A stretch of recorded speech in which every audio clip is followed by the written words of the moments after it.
そんなことないです。俺はいつもアクセには全力を。じゃあなんで2番目のアクセを持ってきたの？ひまわりが枯れたのは知ってるよ。だってさくらちゃんが教えてくれたからね。私を騙そうとしたんだね。どうして正直に言わなかったのかな。 The latest episode of Can a Boy-Girl Friendship Survive has just dropped, and we are looking at possibly the saddest possible ending of a show. But it's only episode 11, so it's not quite the end. There's still a chance. Everyone, there's still a chance. There's still a chance, right? I'm not just being hopeful. There still has to be at least another episode. That's if it doesn't get like a 24 episode core. Or like a 26 episode core. What if it does that? That'd be pretty cool. There's still a chance, right? I'm not crazy. Anyway, let's get into the breakdown. We start off with Yu freaking out because he's remembering when Himari went up and kissed him. And this face, there's so many good faces in this episode. But it turns out someone's actually overhearing him as he's talking to the flowers, freaking out about this. So, turns out our resident playboy, who I have hated for the past, like, 4 episodes, I've really disliked this guy. Turns out he's kind of coming clean, and he's all like, actually, I'm in love with Kureha, which is the older Inamoto, Miss Inamoto, if you will. She probably doesn't love him back, but he loves her. So he's being useful to her in any way he can, even though he still really likes Yu and Himari.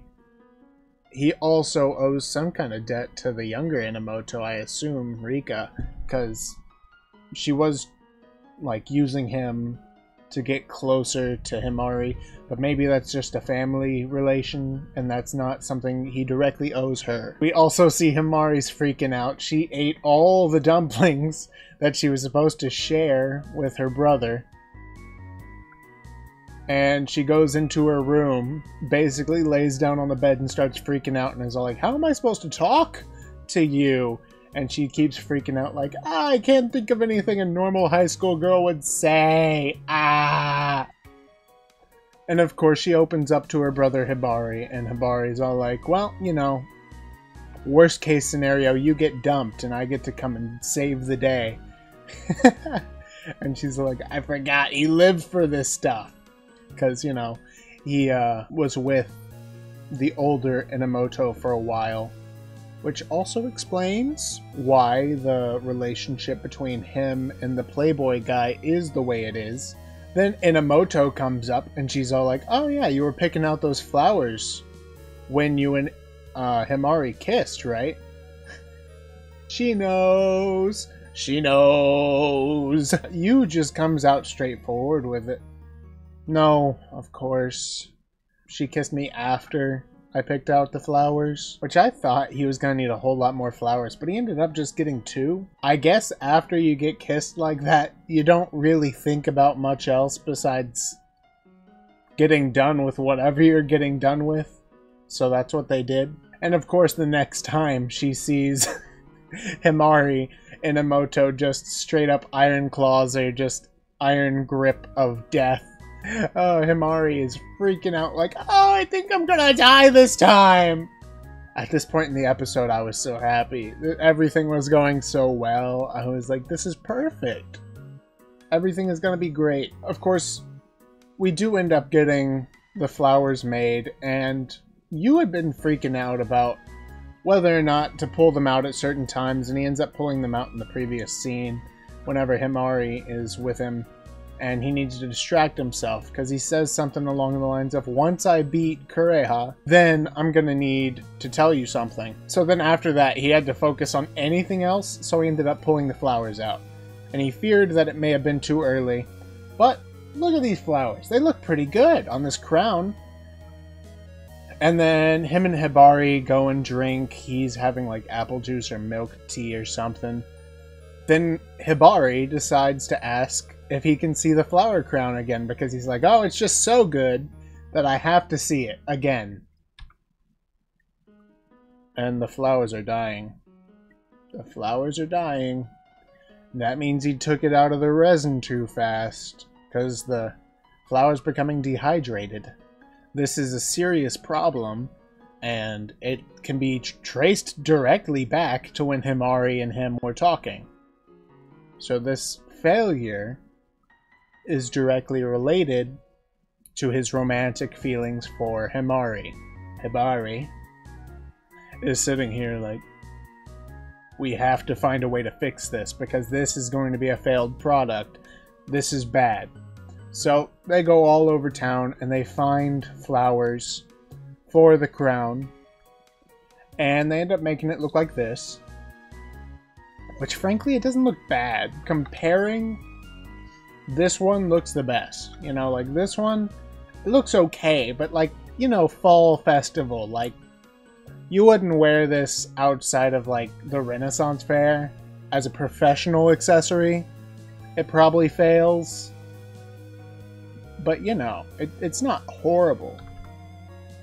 Then this one's probably in third place for me. I'm like, you know, it's good. A little too overpowering with all the yellow. And that's coming from me. And I love yellow. Anyway, they go ahead and they show it off to Kureha. And she's really impressed with it. She's like, I even kind of want it, you know? I want this for myself. Although it does not pass. It's a failed piece. And she says that because she heard about the flowers dying and claims that that is a sign Yu didn't give it his all. And she even exposes Yu's sister. Apparently Yu's sister actually told Kureha here, Miss Inamoto, the flowers died. So this came out because Yu's sister snitched. And Yu's sister comes out after Kureha leaves and says, look, you've been making a lot of bad products recently. Like at least 4 others. Look closely at all those things that have been returned.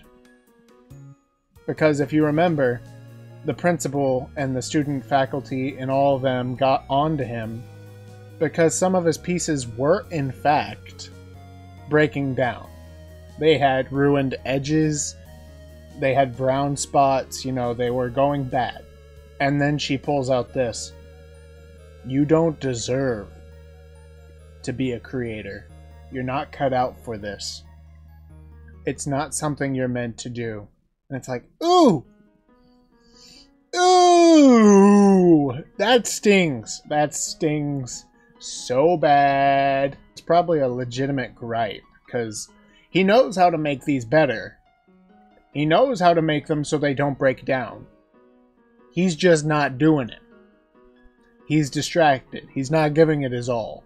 And of course he ends up saying something because he lost to Kureha. He tells Himari, never mind.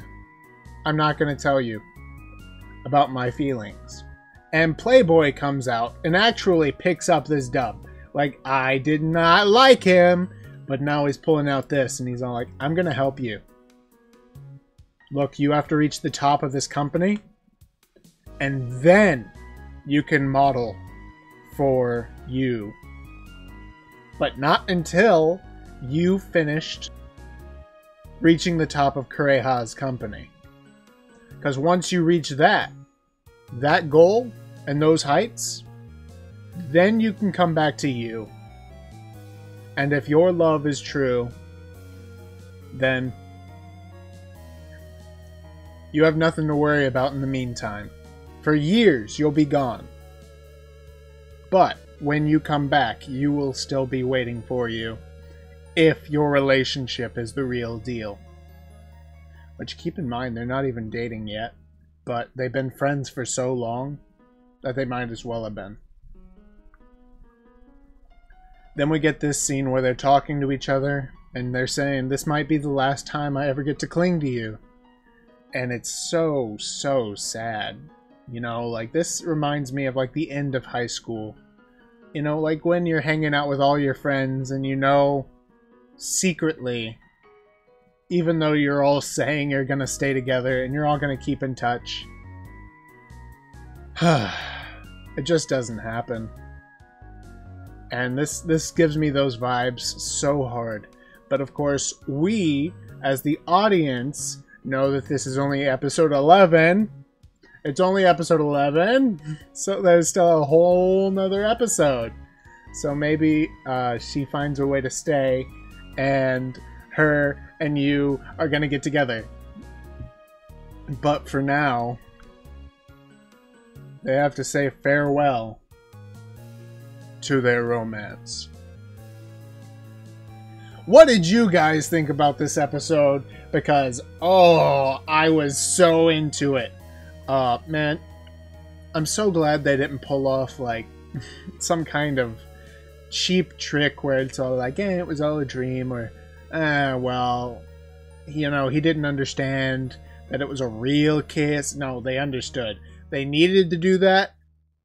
I'm so glad that they didn't do anything dumb that, like, would put that into a category of, well, you know, maybe she didn't mean it like that. No, she meant it like that. You know she did. And she was all like, well, tell me that didn't happen. You know it happened. It happened. And then they don't pretend like it didn't happen. That's so good. I'm so glad they did that. What do you guys think? Leave your thoughts in the comments. And if you like this kind of content, like and subscribe. And I will see you guys in the next video. Until next time, have a blessed day. And while you're here, go ahead and check out this video to see what you might have missed.